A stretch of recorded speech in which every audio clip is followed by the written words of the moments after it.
Hey, and welcome to day 2 of your 7-day joint reset.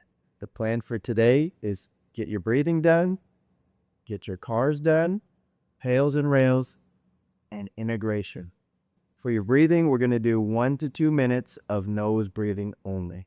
Slow inhale through the nose, longer exhale out of the nose. For your CARs, I'd recommend doing your shoulder CAR and either a scapula CAR or spine CAR. 1 minute each, about 30 seconds in each direction. Before we get into your pails and rails, let's briefly talk about the fundamental movements of the shoulders.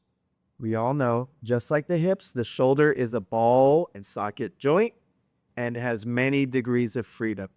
The main motions of the shoulder that we use are shoulder flexion, shoulder extension, moving behind us, vertical shoulder abduction, horizontal shoulder abduction, shoulder adduction, moving in towards the midline, internal rotation, and external rotation. For today's focus, we're going to be working on shoulder internal rotation. That's the movement that I've found that a majority of people who are having shoulder issues are lacking. And don't worry, for shoulders part 2, we'll be working the shoulder external rotation. For your shoulder internal rotation setup, we're going to use the arm behind back internal rotation. So you'll start off with the hand behind the back, and you're going to want to find the edge of a wall or something that you can brace your arm against. So I'll start off hand behind back, block my arm up against the wall, and start slowly rotating towards that arm. And you'll notice that my arm is moving forward and my shoulder is internally rotating. I'm going to find the position that gives me the best stretching sensation. You'll likely feel it on the back of your shoulder, but some people will also feel it all the way through the joint capsule, even through the front of the shoulder. Once you've found your stretch position, hold for 30 seconds with deep, relaxed breathing. After the 30 seconds, start mentally connecting to the stretching tissue. And we're going to use, without moving, we're going to use only those tissues to start pushing back into the wall. So I'm pushing back using this type of motion into the wall.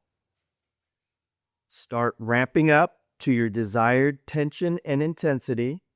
If you haven't done much direct shoulder joint work, I'd recommend a 3 to 5 intensity. Trying to fatigue those shoulder tissues out within this 30-second time. We're not trying to last the full 30 seconds or go beyond that, but trying to reach a decent level of fatigue within that time. Once I've completed that 30 seconds, I'm going to stay in the exact same position and reverse directions.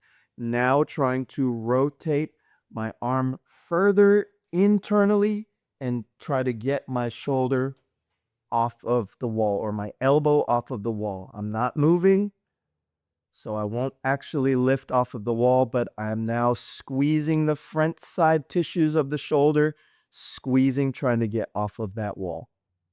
Try to fatigue the tissues within that 30-second time frame. After that 30 seconds, I'll slowly ease off and move into my integration exercise. For your shoulder integration exercise, I would recommend doing a horizontal press and or pull. Horizontal pressing would be anything pressing horizontally. Bench press push-ups. Horizontal rows would be anything pulling this way. Bent over rows, dumbbell rows, anything that's requiring shoulder internal rotation and shoulder extension. While you're working on your integration movement, think of the shoulder creating that extension and internal rotation. Feel the shoulders work. We're not concentrating on the movement itself. Remember, our goal is not to become proficient in the movement per se, but we're trying to train the shoulder and the tissues to rotate, and work as they're supposed to, not just complete the exercise. Complete 1 to 2 sets of your integration exercise, trying to reach a good level of fatigue during the exercise.